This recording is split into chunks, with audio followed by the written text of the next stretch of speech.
He's a degenerate gambler. You are a smelly pirate hooker. And he's cheaper than oxygen. He's useless. But somehow, they make it work. Jeremy Greene, Tank Spencer. There's no holding back in the Sportsocracy. Presented by Ingles Supermarkets. And we are back here in the Sportsocracy, 6th hour of the Fantasy Football Quarter Marathon. It's been an aggressive day. It has been an aggressive shit. day. And the stream went down, and I forgot to hand out the things. So you tell the people the things, and I'll hand out all the things. Well, if you're just joining us, we appreciate it. If you missed the first 5 hours, you can find that in its separate video here on the Sportsocracy stream, the Fantasy Football Quarter Marathon. And you can play fantasy football with us all season long. We have the battle for the belt. It's back for the second year. And Michael Meadows, he's our reigning champion. He will be defending his belt in the standard contest this year, but there's also another contest. So Michael Meadows got to keep the belt from last year. Well, this year, we've decided 2 contests are better than 1, as Robin Sparkles once taught us. 2 beavers are better than 1. So we got 2 belts on the line. One for this year's standard champion. Not one of those things where Michael Meadows is going to have to give up his belt. And he won. 2 beavers. He gets to keep his forever, and you'll get to keep yours forever should you win the standard contest this year or the brand spanking new Eliminator Challenge, where it's a weekly DFS contest, but we'll track it all year long, and you can only use one guy 3 times throughout the entire season. So raising the bar there, raising the level of difficulty on the DFS game. So we have an Eliminator Challenge belt. We will have a standard DFS belt to give away as well at the end of the year to the champion. And then do we have another contest? We'll have a weekly contest for people that, if you don't want to do the season, whatever the case may be, if you just want to do extra shit.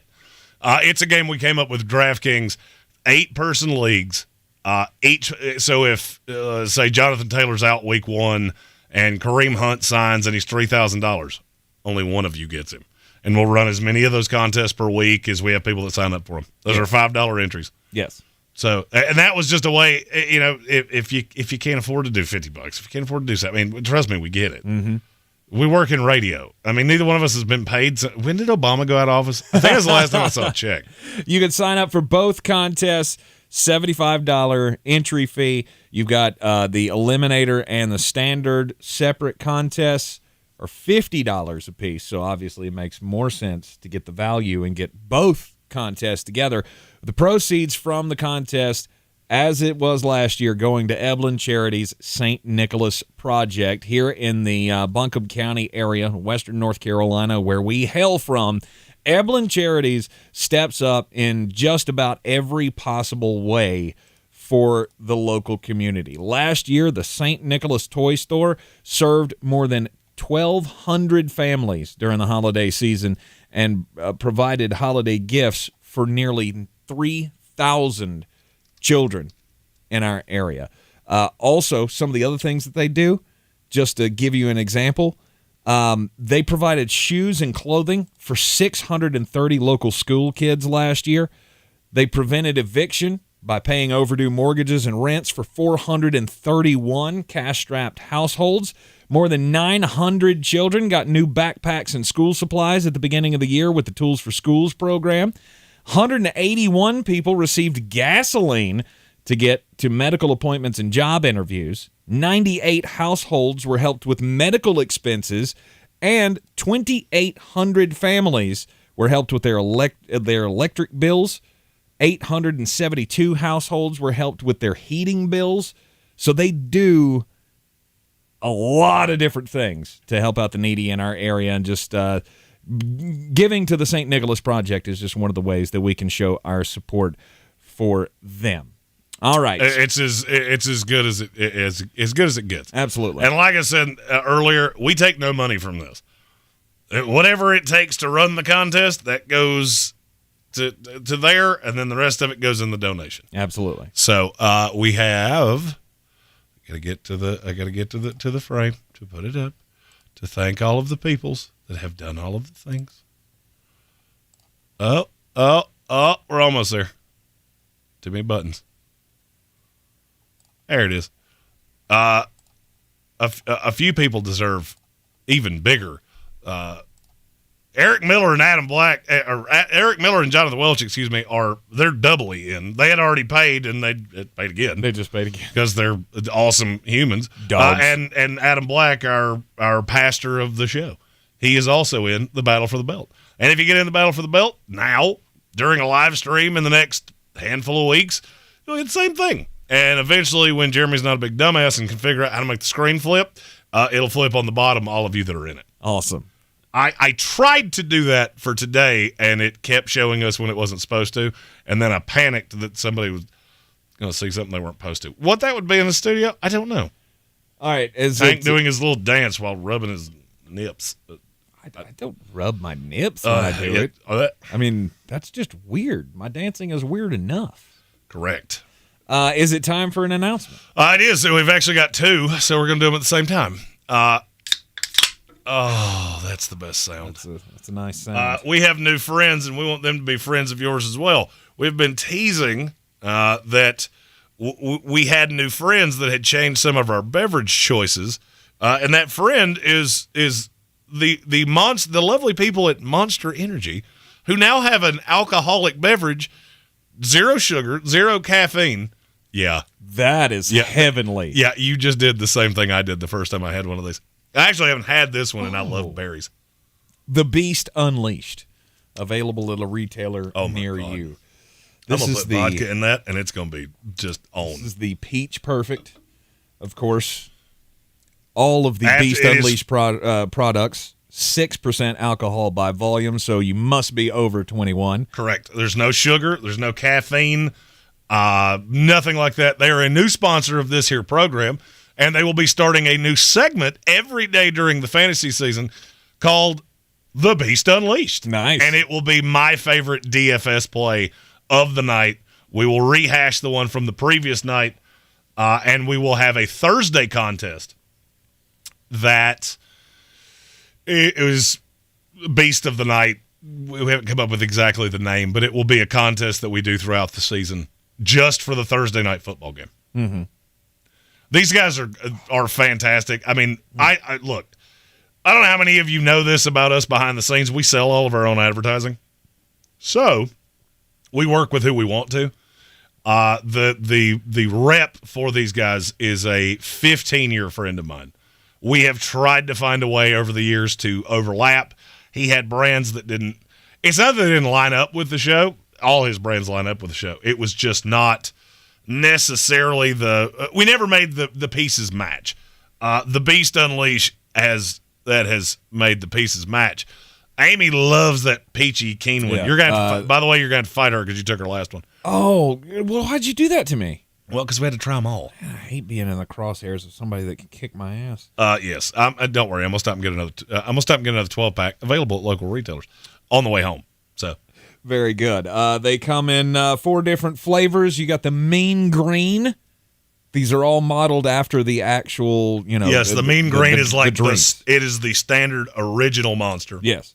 The Peach Perfect that he is currently drinking is after the Peachy Keen. I am drinking the Scary Berries, which is just lovely and would go tremendously nicely with a little vodka in it. And then we also have 6% wasn't enough. The White Haze, which this is the one that I actually have not had yet, so that will be my second one. All right. And we drink responsibly, so we'll only have 2 apiece here on this stream because we got to drive home. Justin Barton says Tank keeps sipping, and Jeremy's just finishing the show by himself.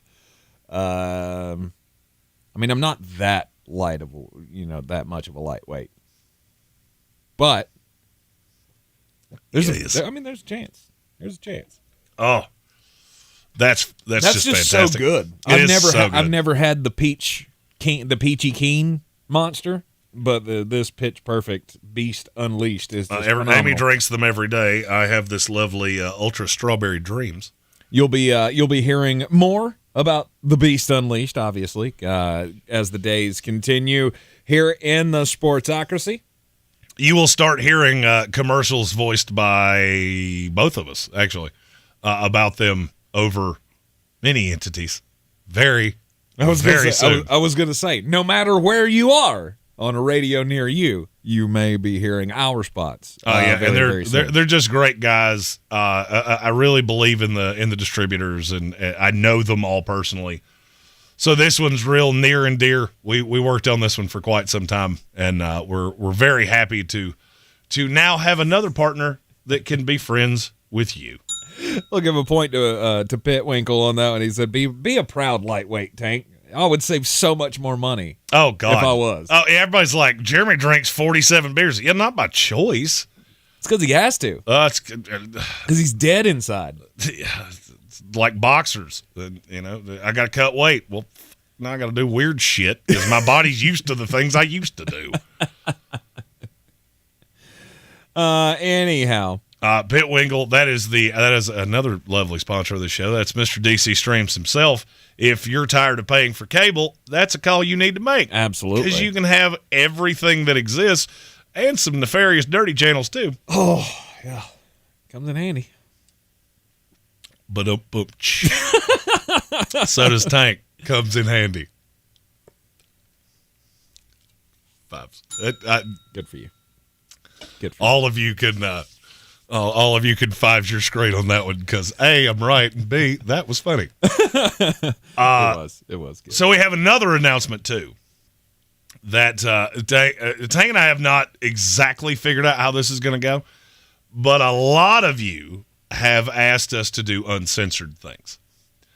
So we're going to do uncensored things. We don't know exactly what the schedule is going to provide because Tank is, here at like, I think I leave and he comes back.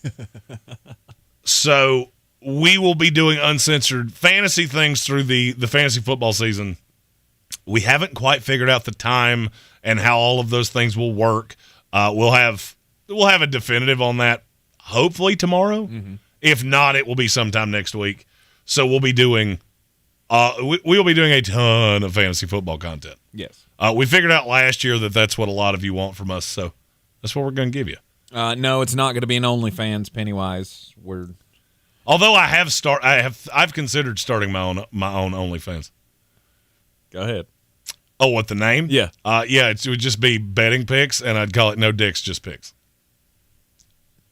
Yeah. Like that.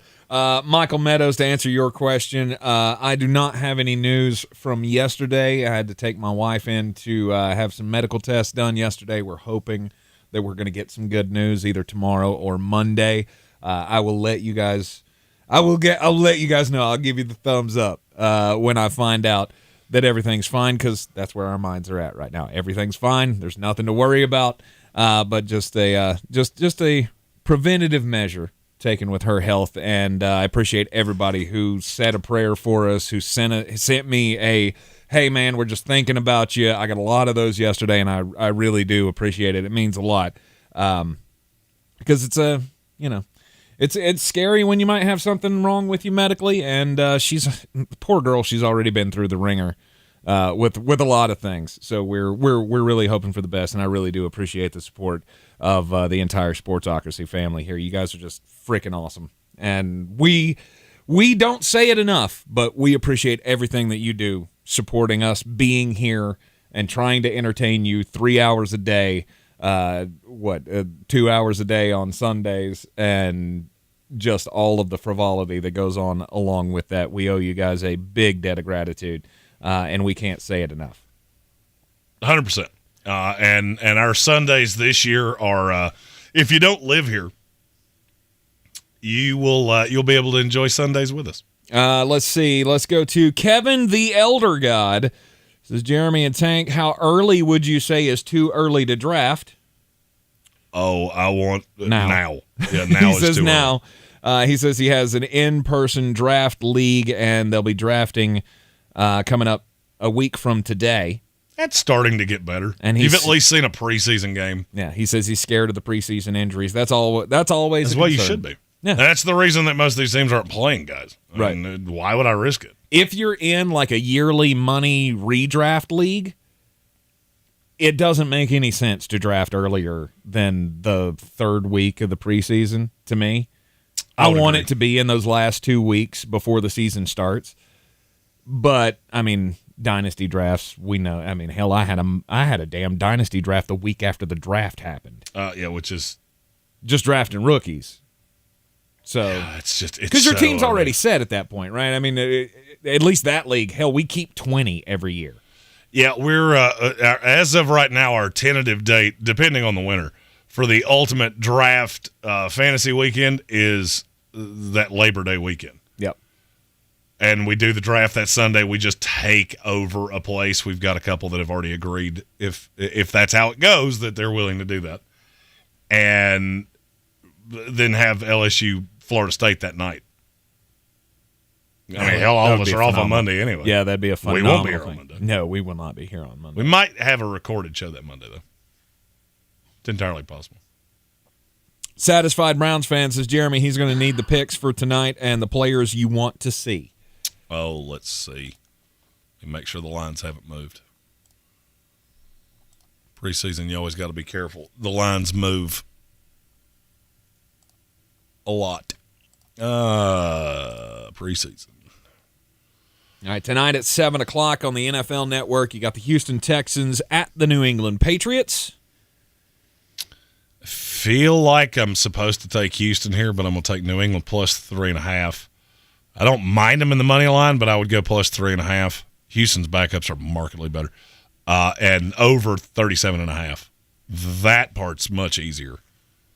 I don't like Houston giving 3.5 to Bill, especially with Bill O'Brien coming back. I feel like this might be one of those, hey, look how much better our offense is, and Bailey Zapp plays a half and throws for like 240. It wouldn't shock me in the least. Yep. Hits Tyquan Thornton with a deep one. Sends all the Patriot fans into hysterics. 100%. Yeah. And then Minnesota, Seattle. Seattle's 3.5-point favorite. 10 o'clock tonight on the NFL Network.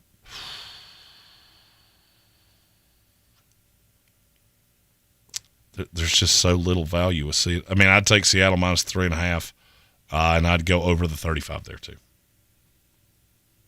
How about players you're interested to see tonight? Are you going to be focused on anybody? C.J. Stroud is the most obvious one. Yeah. I want to see if anybody for New England can, receiver-wise, can differentiate themselves. Will Anderson?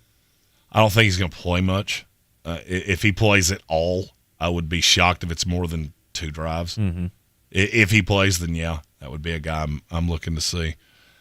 Then Minnesota and Seattle, I'm curious to see. Minnesota's another one. Does a receiver jump up and say, "Hey, I'm pretty good"? Mm-hmm.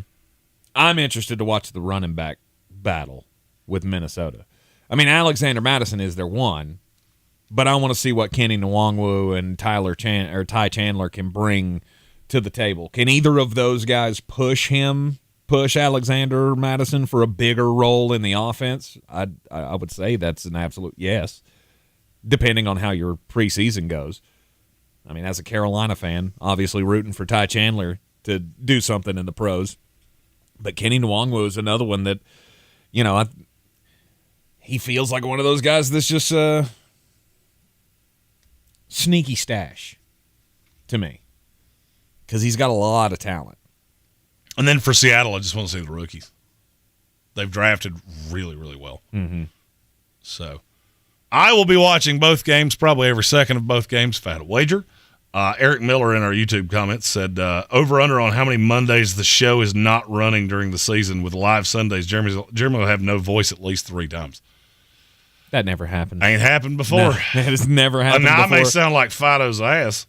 No, and you may be thinking, well, I mean, you guys have taken off a lot of days this summer. Yeah, we do that during baseball season because, I mean, there's not a whole lot going on, and it's the only chance that we get to actually have a day off. Well, I mean, and you got to realize through the first 2 years we did this, contractually, I think we get a month. Mm-hmm. We didn't take more than 2 weeks at any given time. At any time, yeah. So we had a lot of time, and frankly, we were after last year, I was cooked. Yeah. It's been quite the journey here, but the summertime is the time to, okay, let's take a vacation. Let's go to the beach. Let's get some things done, because I had to have this conversation. I have to have it every year with my family. Sit them all down in a room and go, okay, you realize what's coming. Because I worked Friday night football for 570 WWNC. Saturdays are chock full of, we can hang out at home, but we're watching college football when we're hanging out at home. And then on Sundays, we got the fantasy show in the mornings, and we've got as much time as I can spend at the bar watching the games with my buddies before I got to go home and do the dad thing again before we turn around and do it all right again. Start right back over on Monday. It is 5 days a week, and the only time we will take a day off is when there's a Braves game, and that's only going to be 2 more times, I think. Hang on. One more from what I think today was the 2. I think we got one more sometime in September. We have 2. We have September the 14th is a Braves baseball day game, and then the next week on September the 20th. Those are the only 2 days that we will have off for the foreseeable future. I mean, unless the Braves end up in a day playoff game at some Which point, is but that'll highly only unlikely. I mean, they'll be the number 1 seed in the playoffs, and everything they do will be probably in prime time. But yeah, the days of are they going to be here or are they not going to be here? That's done. That's done. Today was the start of all of it. Yes, and that was the reason that we did this today. Yes, to make sure that we were pumping stuff out, and we want to talk fantasy football and do a mock draft and tell you all of the things that we have been conspiring over the last handful of months. Mm-hmm. Kurt has a question. Does Mechie and Tank Dell for Houston play much today? I would say Mechie, if I had to wager, Mechie will probably play a series or 2, and I would say Tank Dell probably plays the first half. Yeah, I would agree if I had to bet. I would agree with that as well. All right. Now, Colin has a question, and I think it's time for another ranking, don't you? We've been through the quarterback ranking. We will not get the receivers and the running backs out today. No, but we will. Those will all be included in the Mullet Man, the Canadan, and the Georgia Fan fantasy guide. Yes, which I appreciate you guys putting my name on that. By the way. Yes, that's awesome. Yes. Well, you weren't around for those last year, but you'll be around for them this year. Exactly. So with the draft kit, we will be sending out the invites. If you signed up through PayPal or you have talked to me specifically, you will be getting a notification if you haven't already. We'll be sending out invites. If lunchtime tomorrow rolls around and you have not received that, let me know, and then you will be getting an email over the weekend. I don't know exactly when because I will be in Charlotte with the Panthers for the Jets-Panthers preseason game. So I don't know exactly when that's going to go out. It may be Sunday. That has the beginning of it, and then we will be putting out more and more content over the course of the rest of preseason. That will give you all the things you need to do, that you need to draft, and then it will be updated every week of the season. You'll get our live rankings. I'm trying to think of all of the things. In the server, if you're one of the VIPs, which means that you've signed into any of the contests, you'll be able to ask us your start-sit questions. We will answer those with YouTube Reels every Thursday, I think was the day that we came down on. And then we'll put out the schedule next week of exactly how it looks. Yep. But basically, you will have 3 idiots to walk you through your fantasy life. And that is how the draft kit will work. Absolutely. So I'm going to hold your hand through the draft. I mean, not physically. Right. But it takes you down every rabbit hole you need to be taken down. Colin had a question, top 10 tight ends from the Tight End Whisperer for this season. Well, Kelsey's 1. Yep. Let's see. How about here, I'll give you my top 10, and let's see how different it is from Jeremy's. I have Kelsey 1. George Kittle at 2, Mark Andrews 3, TJ Hawkinson, Kyle Pitts at 5.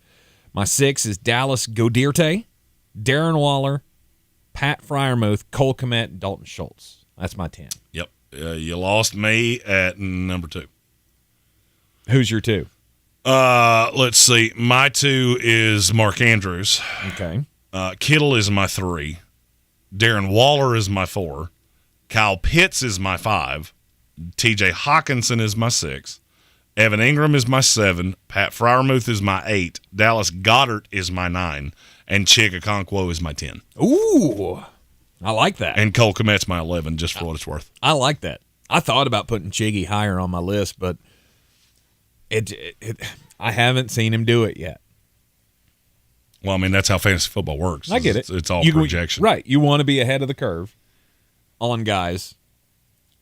But yeah, I'm down with that. It's a good list. And then my dart throw guys, I think Satisfied Browns fan said this earlier, but I'll just touch on it again.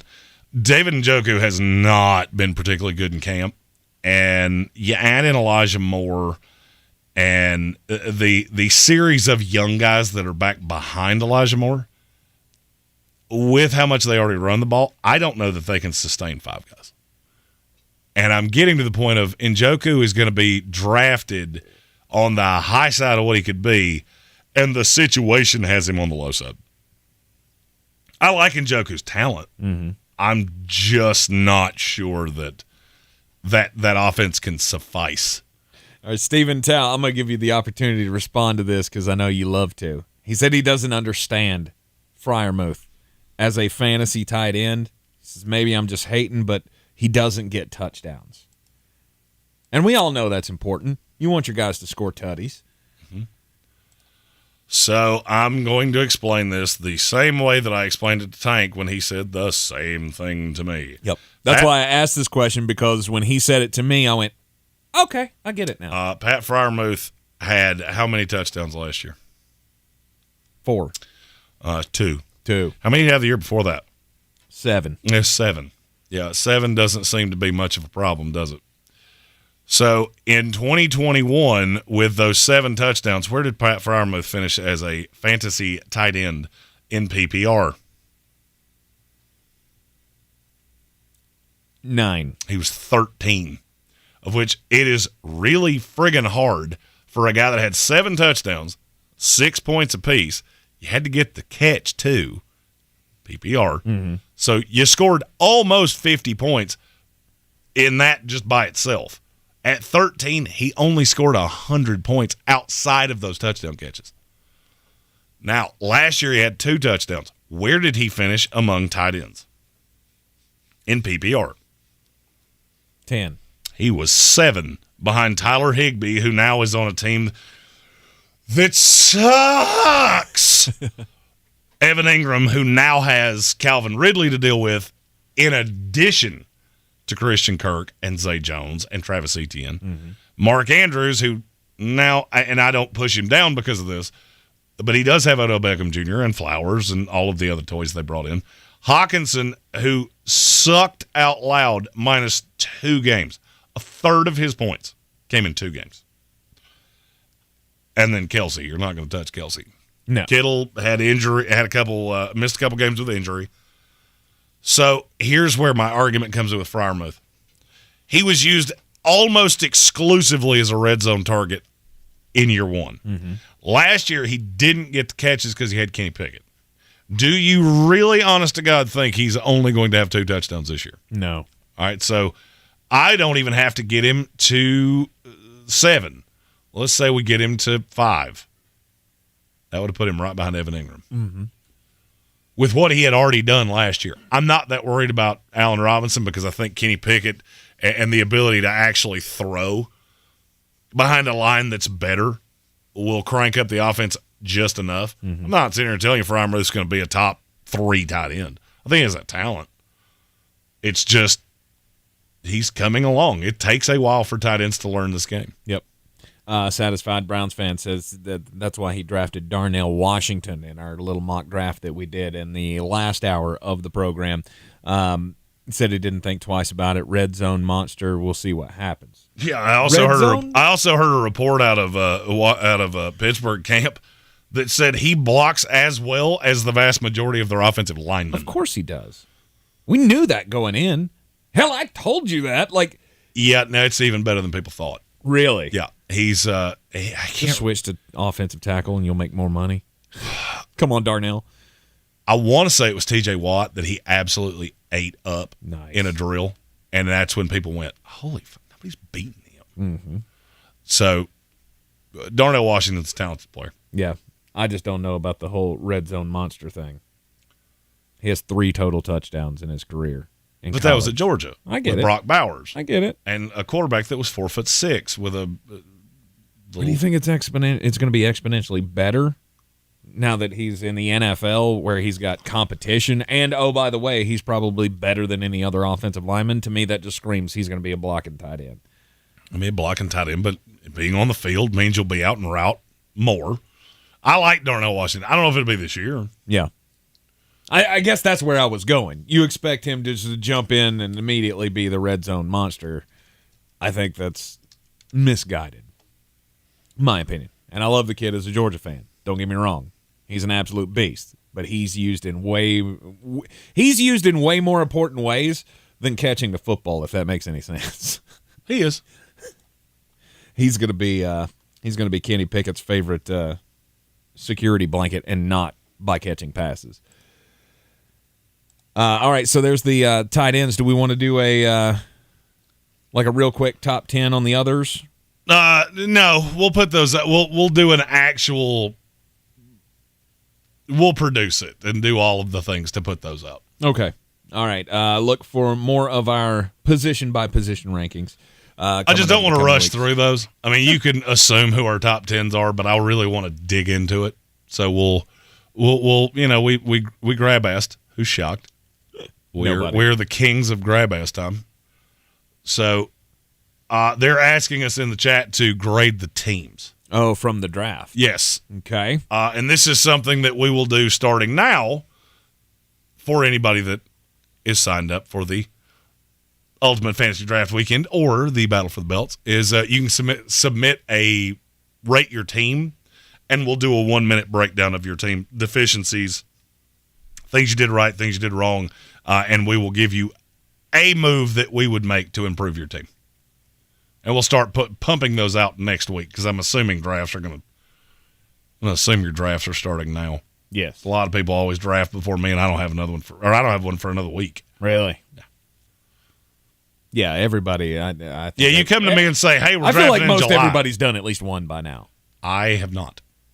I've done mocks, and I've done my research to be ready for these. Mm-hmm. But not even you don't even have a dynasty league that. I'm not in a dynasty league right now. That's weird. Yeah, all of mine have folded up.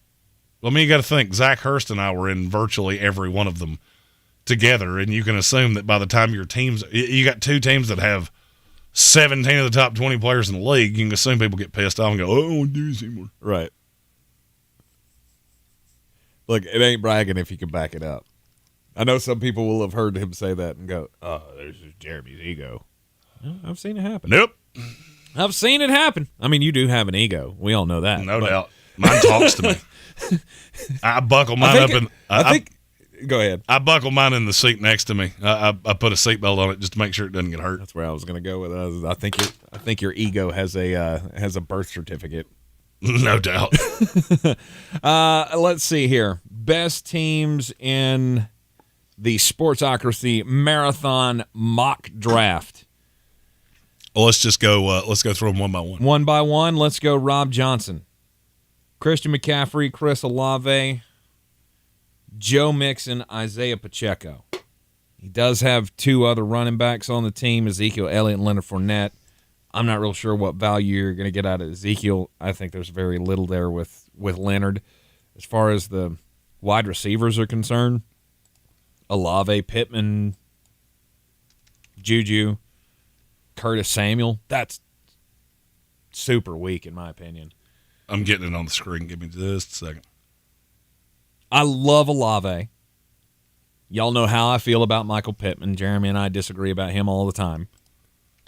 I don't think he's a true 1 in this league. But he's a really good 2, so not bad for a 2 for your fantasy team. But then you went Juju and Curtis Samuel, and Juju will have a lot of volume, no doubt about that.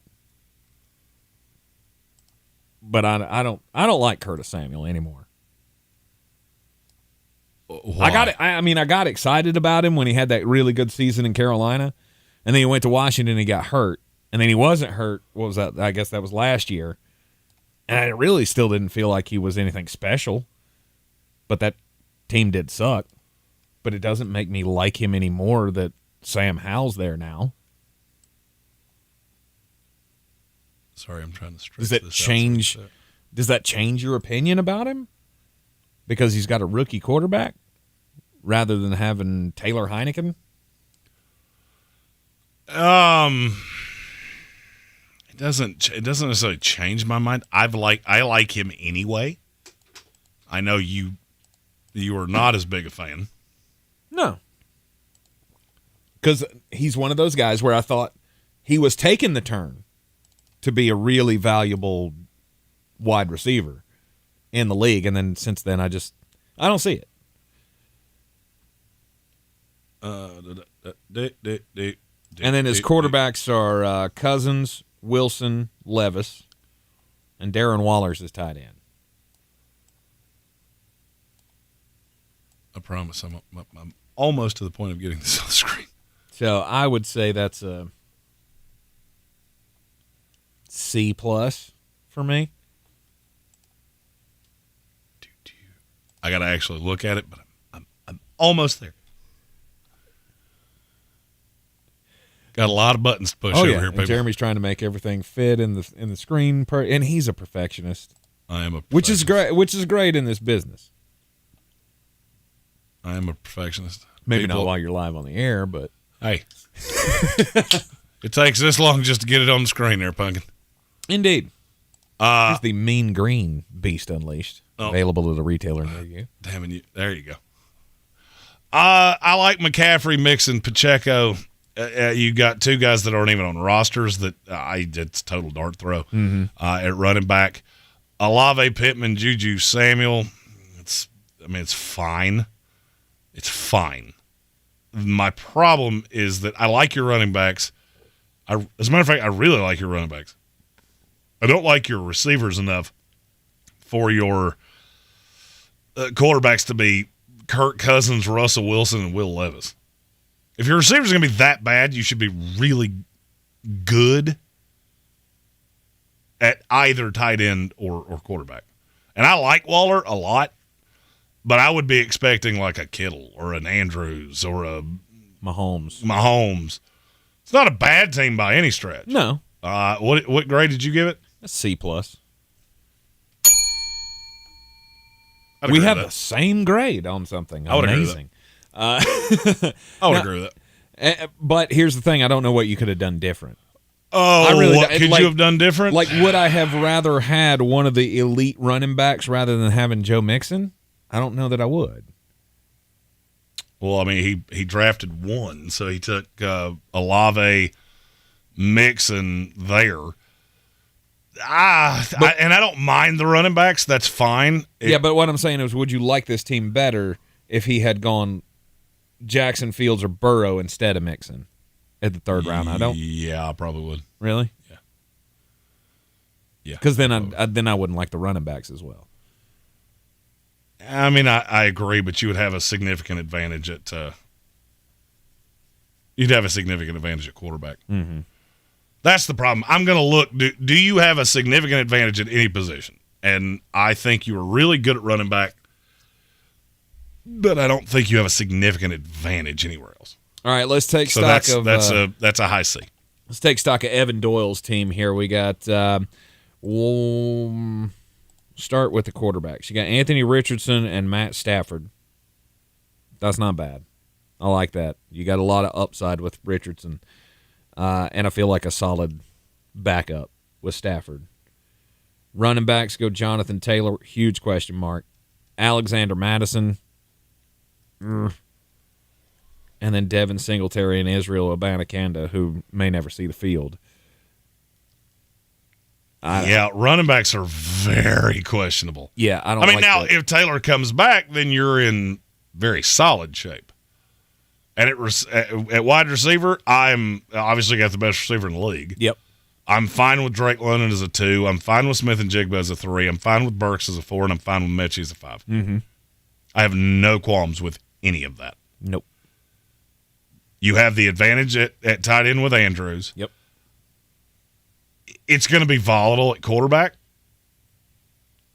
and you need a running back. Problem is, I don't know how you're going to do that without taking away one of your advantages. Because I don't see what receiver you're going to give up, because that's where your advantage is. You'd either have to give up Andrews and get a receiver and a running back. And I don't like the chances of that. Now, you might get lucky and Irv Smith is better than we think. And then you could come off Andrews 4 weeks in. And then I think that fixes a lot of the ills. And if Richardson is as good a fantasy player as he could be, then he'll be fine. All right, so grade. I'll go B minus. It's going to go B. Okay. I'm actually being nicer there. Interesting. Malleable pieces. You've got things that could hit. Yeah. And I think if they do, if Madison is a legit 2, you're fine. And I think it's the could that gives me the minus on that one. In a 16 team, you got to take a swing. Sure. And I feel like he took a swing. So to me, that's a B. All right, let's go with Flostradamus's team. Oh, D minus. 100%. He's a fucking moron. He's retarded. God, how is that guy so stupid? Tua Tagovailoa and Geno Smith. With the swing that you took or the risk that you took with Tua, I'd applaud you for the what I think is going to be stability with Geno Smith behind him. That's the highlight of Geno is that he doesn't miss games. Exactly. Running backs, Bijan Robinson, Alvin Kamara, DeAndre Swift, Dalvin Cook. To me, that's a home run all over the place. I mean, I got to get through. I got to get through a couple weeks or 3 weeks with Kamara. Mm-hmm. Cook will sign somewhere. I think Cook will sign somewhere, and I think that will be fine. And if Cook signs in a place and he's the starter, then it's even better than fine. Mm-hmm. Jalen Waddle is your number 1 wide receiver. And you go Odell Beckham Jr., Elijah Moore, Rashid Shaheed, Marquez Valdez-Scantling, and Tank Dell. Solid depth there, obviously. And then Dawson Knox, Luke Musgrave. I'm not wild about your tight ends, I'm not but either. They're fine. I'm not either. I've got a guy that I can play every week if I need to, so nobody's going to put duct tape on my mouth and force something in my ass. So, I think I'll be just fine there. That's what I'm always trying to do. Where people get screwed is they go in and go, hey, I have 2 running backs and one of them suspended for 3 weeks. Cool. You need to learn the words please and daddy, because that's how this is going to end. I'm gonna give you a solid B+ on that one. I would have gone B-, but I actually would have gone into the A's if you'd have had a better quarterback. Somehow finding a way to get an elite quarterback. I'm really high on Tua, so that's the discrepancy there. Right. I think Tua has top 5 potential. The injury scares me. Now, look, I don't disagree with you. I think the potential is there. It's just the chances that he's going to be healthy and hit that, I think, are very remote. All right, let's go with Gage Camplin. He was picking in the 4 spot. His quarterbacks, Lamar Jackson, Brock Purdy. It's a home run. I mean, Brock Purdy's going to be your starter all season, so don't worry about that. I hate the things that you say and how you say them and when you say them. And then your running backs, Austin Eckler, Brian Robinson, Khalil Herbert, Damian Harris. I like that group. I do like that group.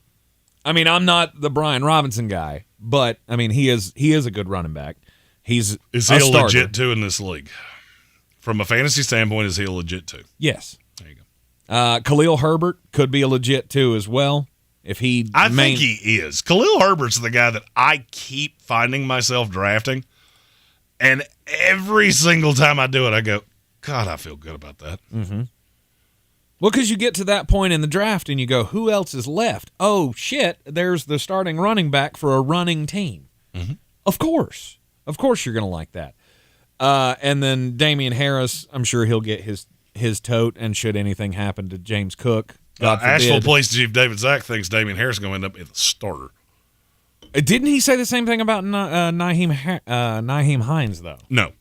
What he said was that he likes Cook and he likes Hines, but he thinks Damian Harris will end up being the actual legit starter between the tackles. I was not here that day, so I was told different. I was told he said that somebody in the Hines chat said it was Nyheim Hines, and they had just they had misremembered, as Roger Clemens so famously once said.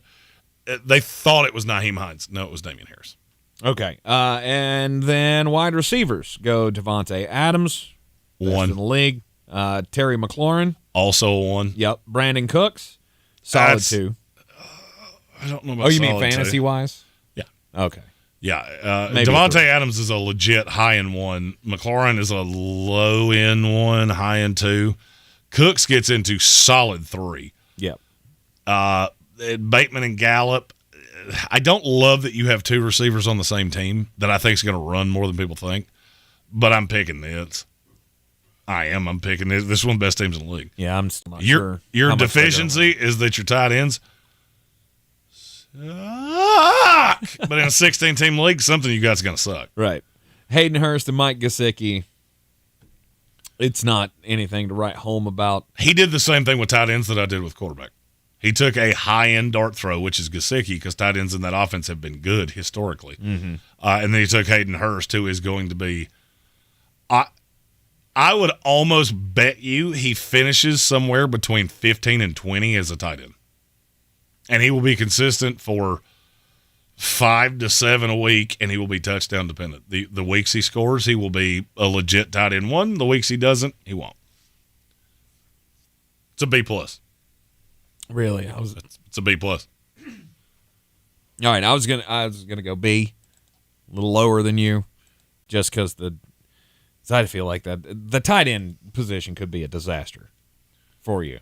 Well, I mean, a 16-team league, something is going to be a disaster. Sure. I mean, Hunter Henry and Mike Gesicki, like I don't know that I expect anything to happen out of that. Gesicki could be good. I have seen tight ends with Bill Belichick be good many times in the past. Mm-hmm. All right, let's check out Justin Parton. Quarterback Justin Fields, backup Jimmy Garoppolo. I'll give you an A for the starter, a D for the backup. Is he a top 24 quarterback in the NFL? No. No more beers for you. Jimmy Garoppolo is a top 24 quarterback in the fucking league. That top 5 stupidest things you've ever said. Would you put Anthony Richardson ahead of him? No, good God, no. Right now? Jimmy Garoppolo went to a friggin' Super Bowl. Like, your hatred of Jimmy Garoppolo borders on completely insane. Because he's fucking hurt all the time. Okay, talent-wise, maybe. Okay, so 3 games of the number 24 quarterback is something I'm supposed to be excited about? He's a backup. He's a backup that he took really, really late. Mm-hmm. That's fine. Quarterback, I'd give quarterback an A. Okay. Running backs, Nick Chubb, Aaron Jones, James Conner, Raheem Mostert, Jaylen Warren. A. Agreed. Wide receivers, DJ Moore, Deontay Johnson, Quentin Johnston, and Jalen Hyatt. Thin. That's a C+. Because I don't think DJ Moore is a top 20 receiver with Justin Fields. He's in that 21 to 30 range. Okay. Deontay Johnson's in the low 20s, high 30s. Mm-hmm. Quentin Johnston's a total dart throw. Jalen Hyatt is even more of a dart throw. But they're educated dart throws. I get it. Chigakonkwo, Taysom Hill as the tight ends. Give that a solid stand-up B. You took a Okonkwo. You sniped me on a Okonkwo because he was coming off the board right there. Mm-hmm. So overall grade? B-. God, this is the first time I've ever been nicer than you. I would go, hell, that's a B+ for me too. Okay. Let's see. Trump. I've liked too many of these teams, and people that, you're just being nice. No, I don't do that. One of these teams is going to come along, and I'm going to go, holy God. Did you draft this with your feet? That's coming. I just don't know who it is. Right here. Tank? Right yeah. Well, we already know. We already know. The name's Tank for a reason.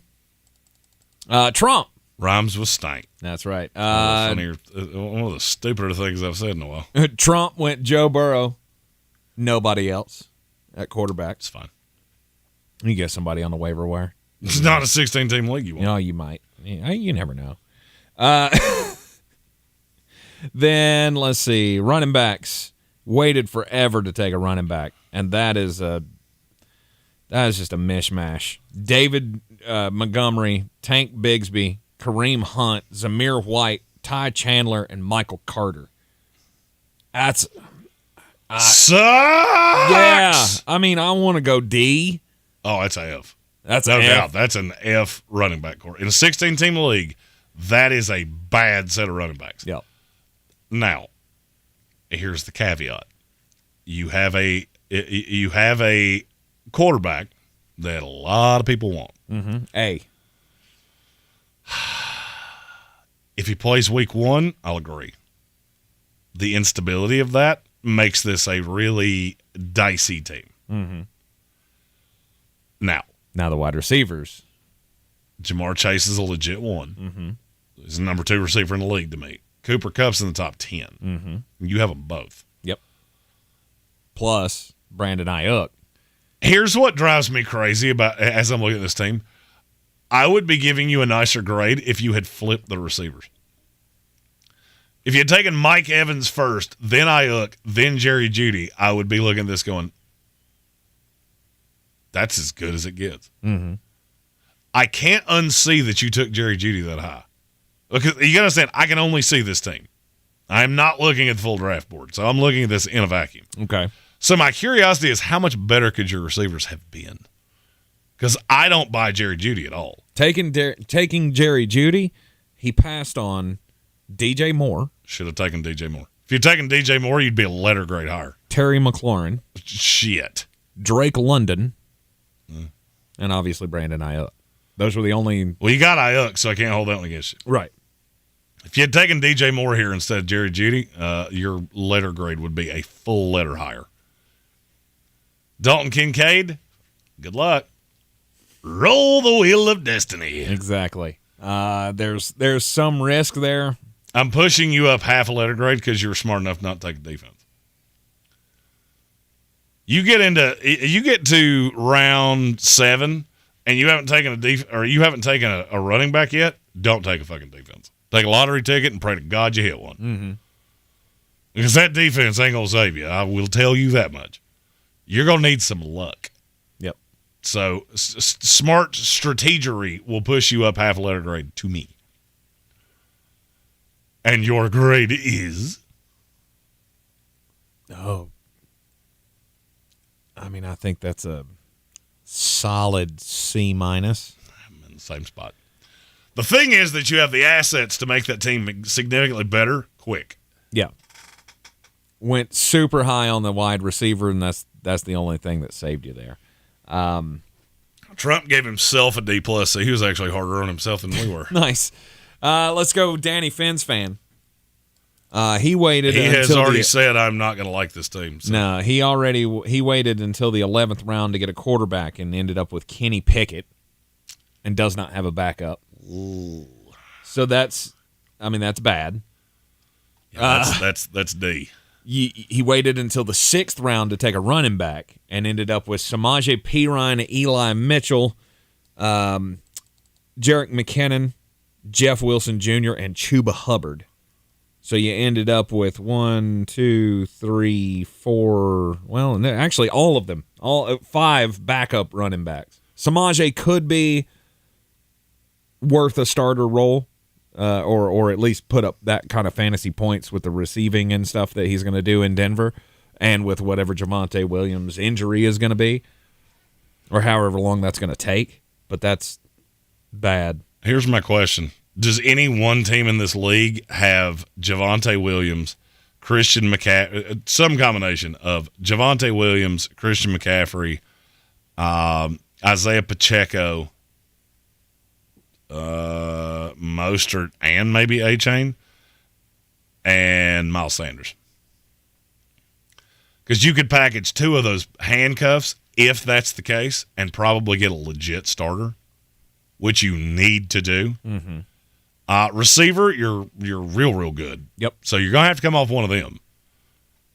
Yep. Top heavy with Tyreek Hill, Amon You have St. three Brown. top 12 receivers. Yep. DK Metcalf. That's friggin' incredible. Yes. See, but that's where I would have started the running backs. Instead of taking DeAndre Hopkins, I would have changed things. Yeah, I would have gone after our running back right there, and over the next 3 rounds ended up with something better than what you did at running back. Mm-hmm. Kyle Pitts and Tyler Higbee. It's fine. I mean, I got to give you like a B+ for your tight ends. Mm-hmm. But again, just like Trump's team, the running backs bring that down significantly, and I'm C-. You're going C-. I mean, I think that's where I'm at. D+ maybe. Hold on. Enjoy your beer. I don't know. What did I give Trump? C-. C-. All right, I gotta go D+. Just because the quarterback difference. I mean, y'all basically did the same thing. What was that? These nuts. Got him. Got him. I'm gonna give that one a D. A D's nuts. All right. I'm gonna give it a D's nuts. I was gonna say the difference between the quarterback that Trump got in Joe Burrow and Kenny Pickett. That's what kills you.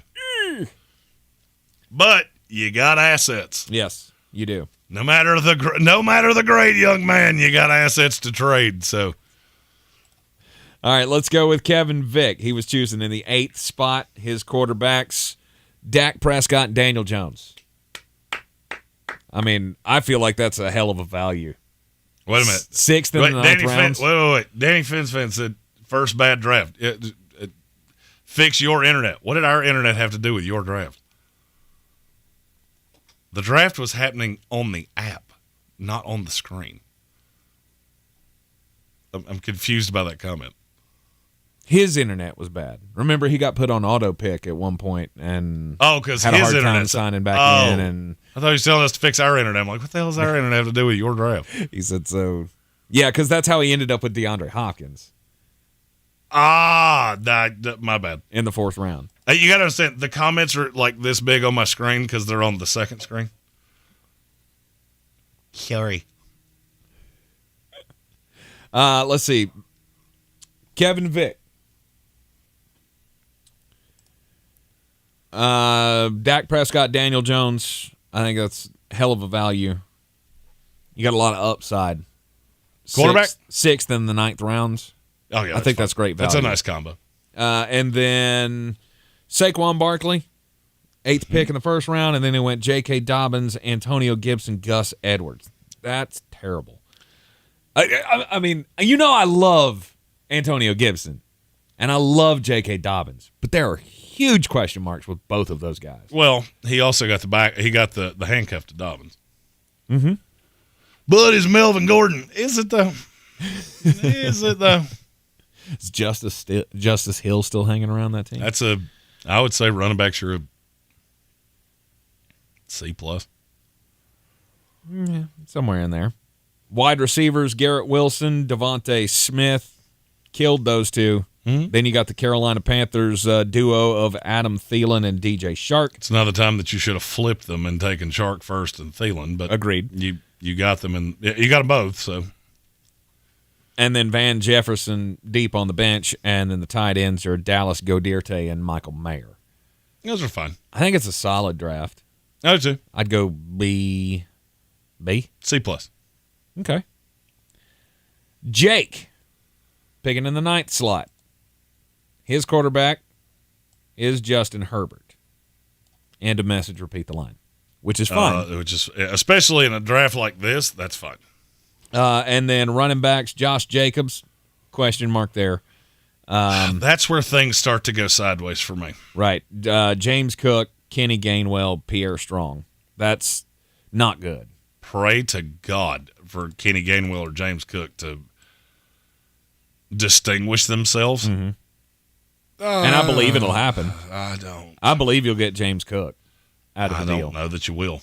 I think Buffalo's going to be a big, gross rotation.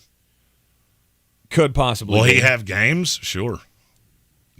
I don't know that you're ever going to be able to trust him. Mm-hmm. I think you've almost got as good a shot of Kenny Gainwell doing that as you do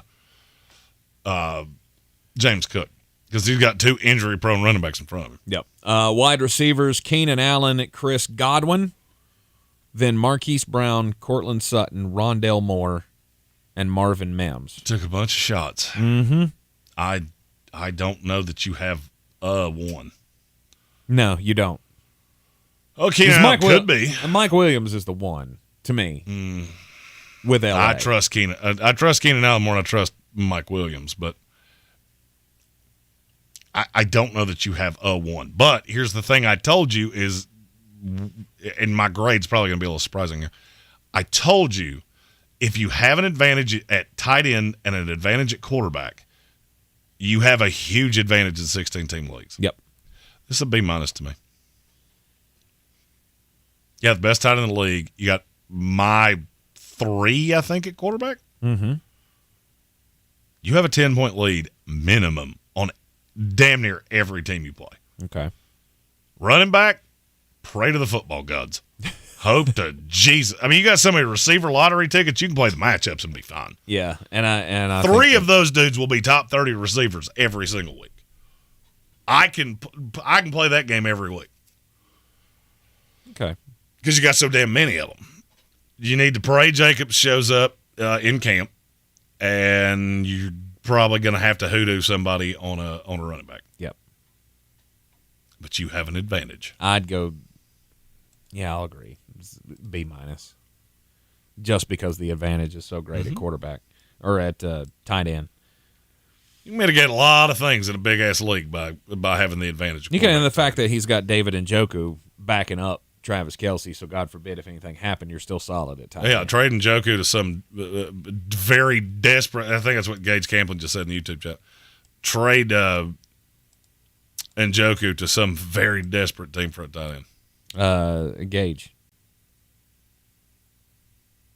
I thought Gage had a tight end. Gage has Hayden Hurst and Mike Gesicki. Could be the target for you. Could be. Or to Jeremy. With Dawson Knox and Luke Musgrave. Yeah, probably not going to hoodoo me on David Njoku. Probably not. All right, let's go IC DAC people. Who was this? Jonathan Welch. Jonathan Welch. He goes Trevor Lawrence at quarterback with Sam Howell backing him up. That's fine. I think you got solid production. You got a dart throw at the backup. Then running backs, Tony Pollard, Kenny Walker. Great start. Then you didn't get another one until Clyde Edwards-Helaire and Cordero Patterson, who are both absolutely fucking irrelevant. I'm not so sure Cordero Patterson is. Everybody's throwing that baby out with the bathwater, and I'm not so sure that you should. They run enough to sustain 3.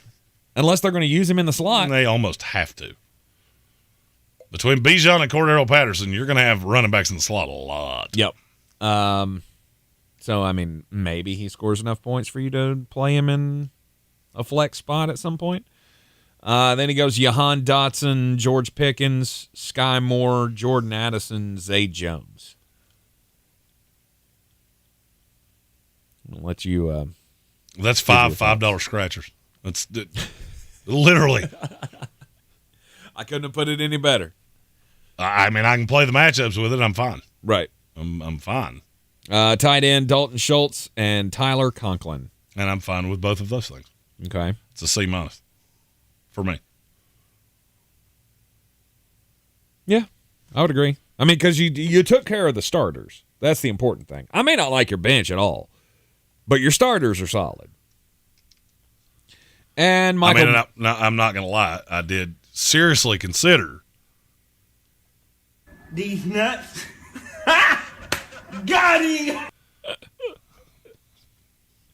That's going to be a thing for the entire season, guys. Get ready for it. No doubt. 6 Tennessee. Michael Meadows, the reigning champ of the Battle for the Belt. Just wait. Oh, I have more.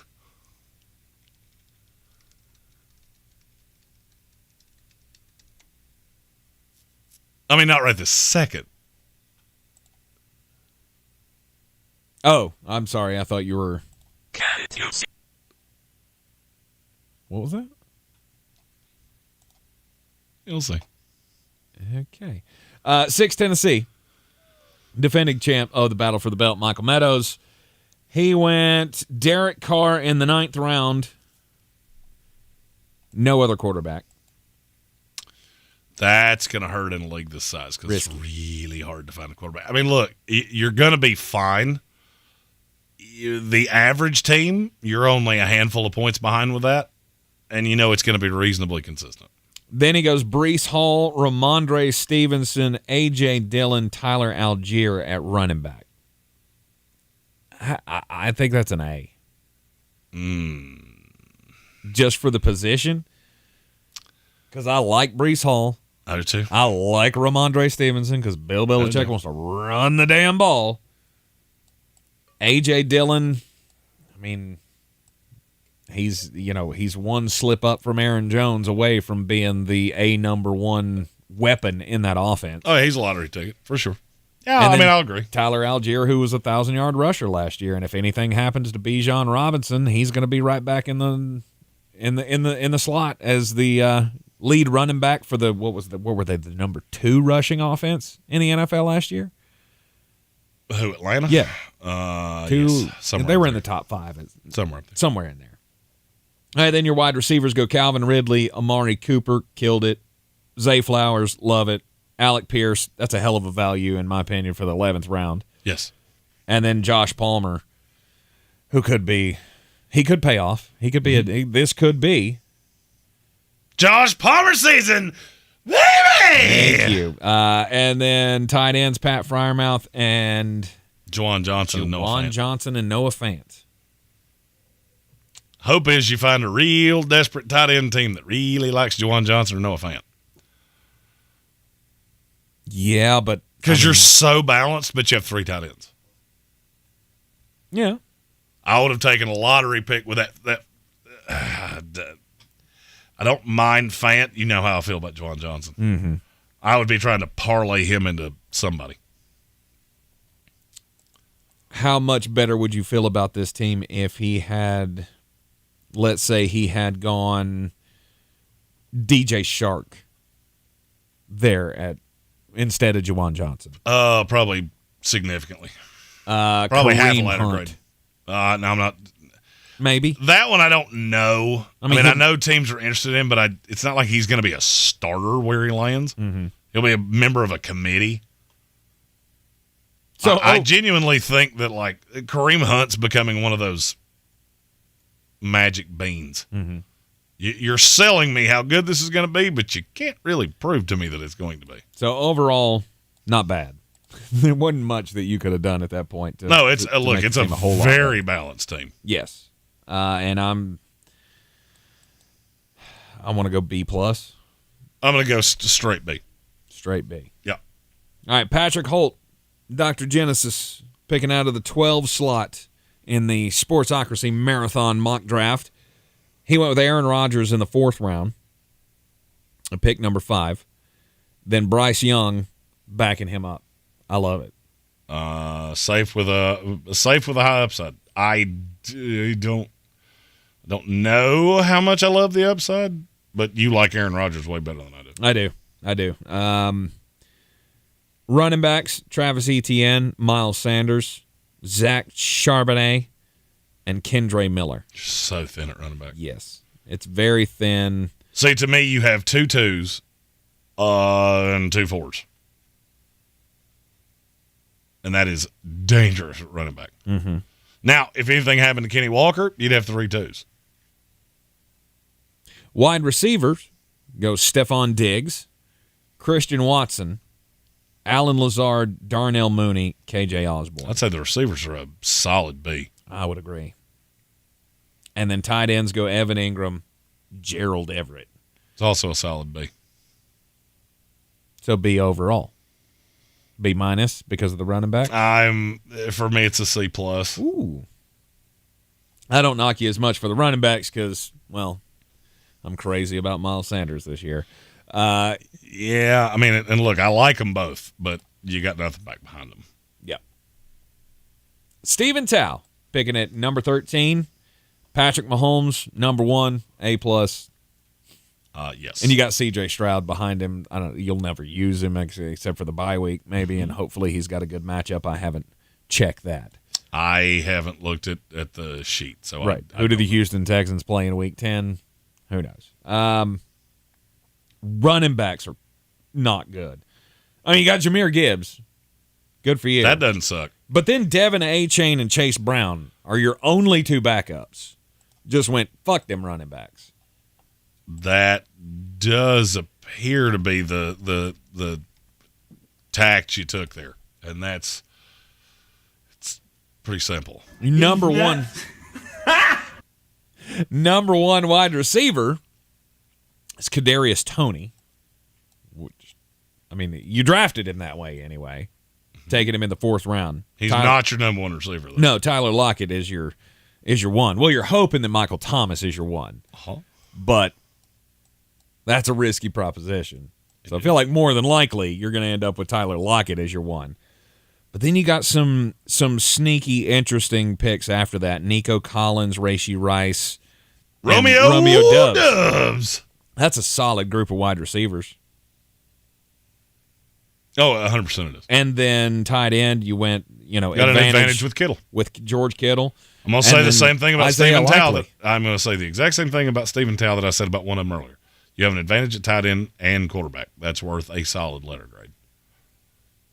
So I'll go B minus here. I will agree. That's where I'm at. Because if you hit a couple of these receivers, you can parlay one of them into a running back. Mm-hmm. Okay, now at the 14 spot, it's my turn. We had Deshaun Watson, Kyler Murray as the quarterbacks. I think they're both risky picks, but These nuts. Those weather. Stop that. I was just talking about the whole team on the whole. Oh, just the whole team on the whole. Because Najee Harris, Damian Pierce, Javonte Williams, Roschon Johnson, that didn't do nothing for you at running back. Say it again. Najee Harris. Sorry, I was talking shit through 2008 memes. Najee Harris, Damian Pierce, Javonte Williams, Roschon Johnson at running back. I could not have taken Javonte Williams that high. That's just me. I don't know what to do with him. The fact he's your 3, I get it. Mm-hmm. And that's fine. Houston really seems to want to make you think that they're going to use some kind of committee, which bothers me.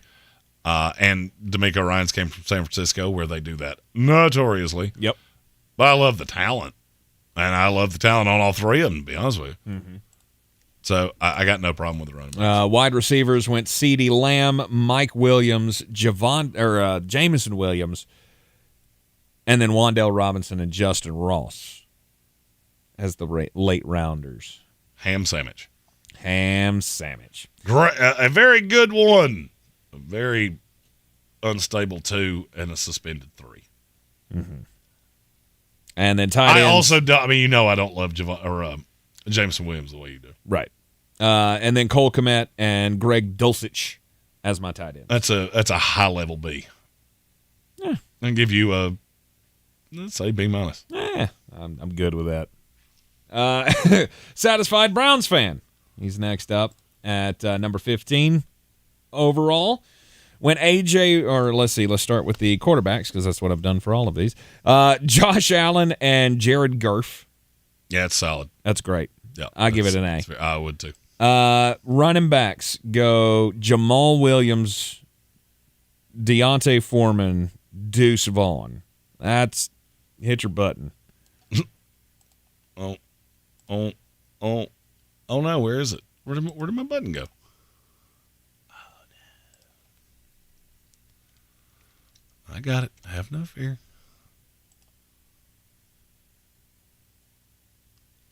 These nuts. There you go. Got him. Wide receivers go A.J. Brown, T. Higgins, Christian Kirk.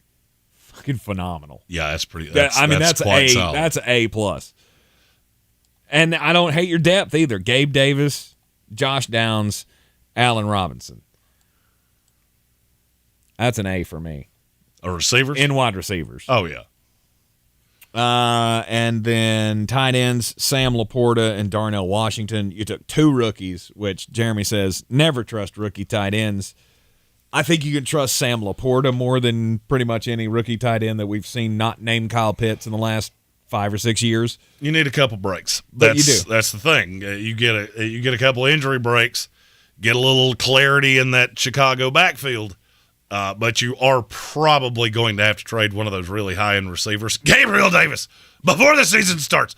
Do it now, to get a running back. Yes. If you do that, you're fine. You're fine. You're fine. And then, so what's the overall grade? All right, I got an A on your quarterbacks. I got an A on your receivers. I got a D's nuts on your running backs. Tight ends a C-. So I'll say C. I was going to go C+. And then Bob Brown, picking at the 16th slot.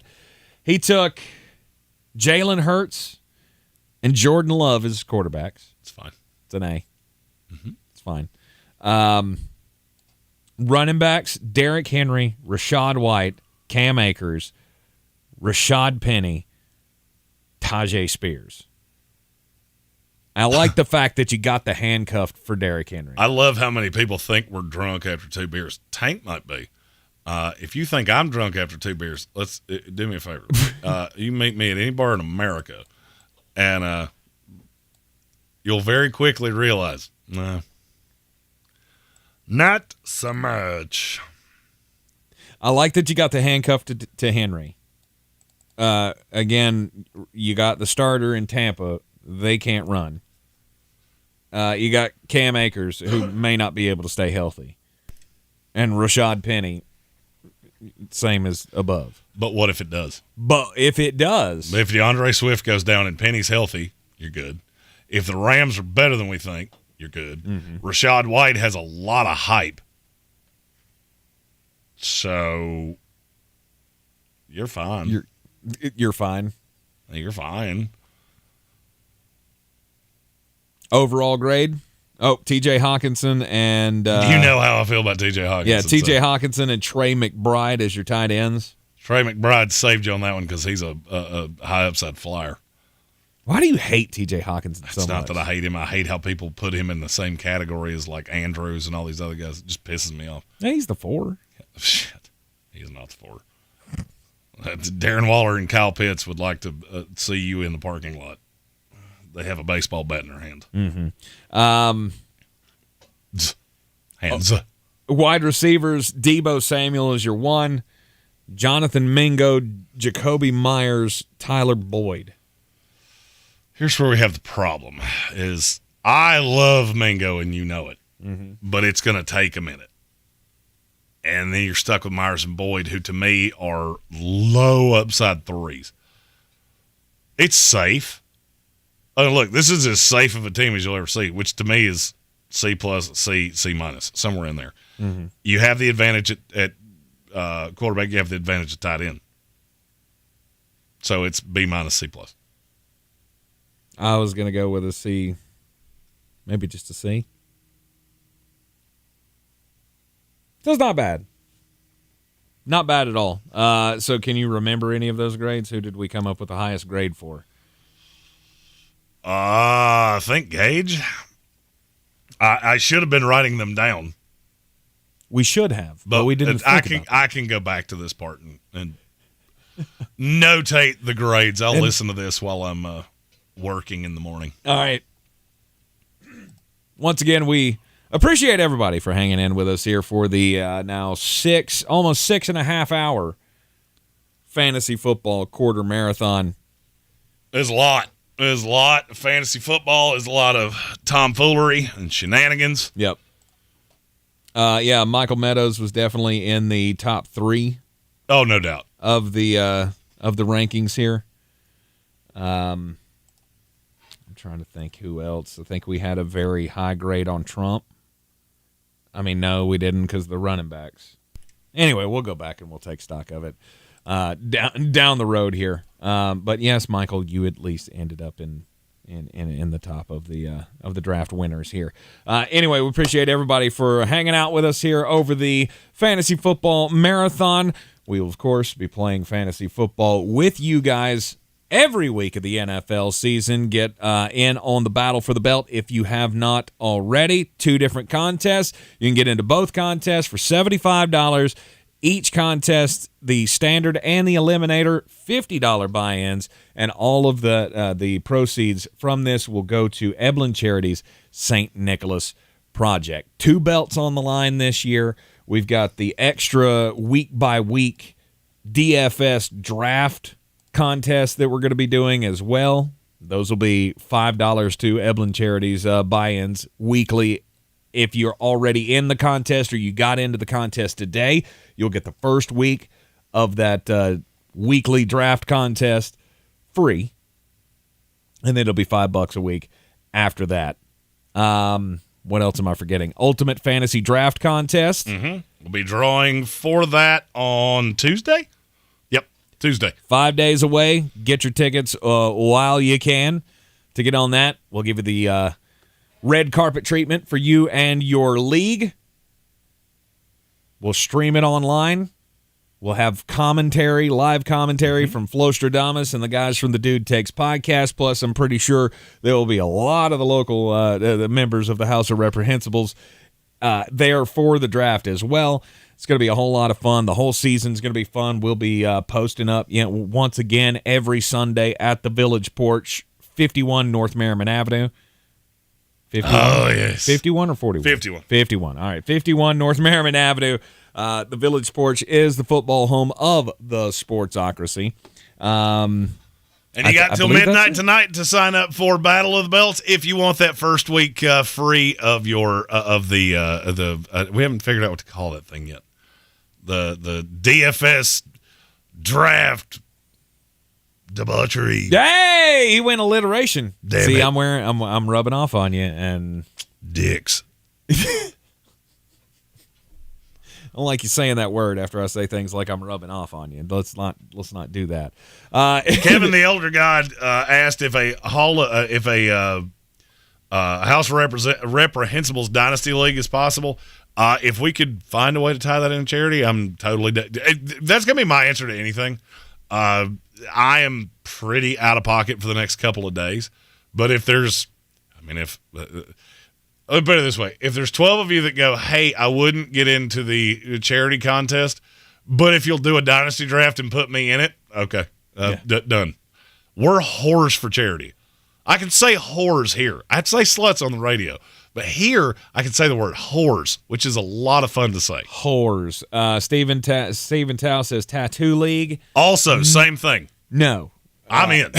Jeremy will do it. I'm in.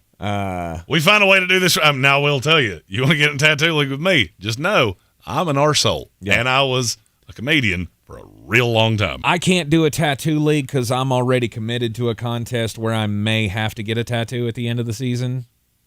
Breaking news. But Oh wait. Jeremy has been trying to get me on board with the idea of throughout the season we'll make various bets. We'll have the big board of our bets throughout the season. The board of doom and despair. And the loser of that has to get a tattoo. Boom. And I approached the wife with it, and she reluctantly gave me the go-ahead. So I think we're doing the tattoo bet this year. So more details on that to come later on. In Gage this Camplin season. said we should do a pick'em league. We'll have something of that. I have an idea. That's one of those I have to run by legal because I don't know exactly how that works. We're on FCC air in a state that gambling is not legal. Yeah. So telling you what to do and running a contest where you do it, two completely different things. Absolutely. But I'll have an answer on that, I hope, in the next couple weeks. Stephen Tao says he still needs to see a wiffle ball bat to the sack. That's not happening. That was never going to happen. However, I will say this, Stephen Tao, you show up at the draft whenever we do this. I'll bring the pie, and we'll pay off the bet from last year where your Baltimore Orioles finished higher than my Boston Red Sox in the AL East. And yes, congratulations on being the number one team in the American League right now, which is still kind of baffling to me, but it is what it is. So we will pay off on that bet at least. That'll be one of the torture tickets that we will actually pay off here real soon. And Stephen will let you do it. You get to smash me in the face with a pie. Love it. It's all fair in love and war. All right, it is the Sportsocracy. We will be back with you tomorrow at 3 on ESPN Asheville, and of course always right here on YouTube. Go to thesportsocracy.com. Find all of the links there for the Battle for the Belt. And we appreciate you hanging out here with us for the six and a half hours of fantasy football goodness. Quarter marathon. And we will see you tomorrow.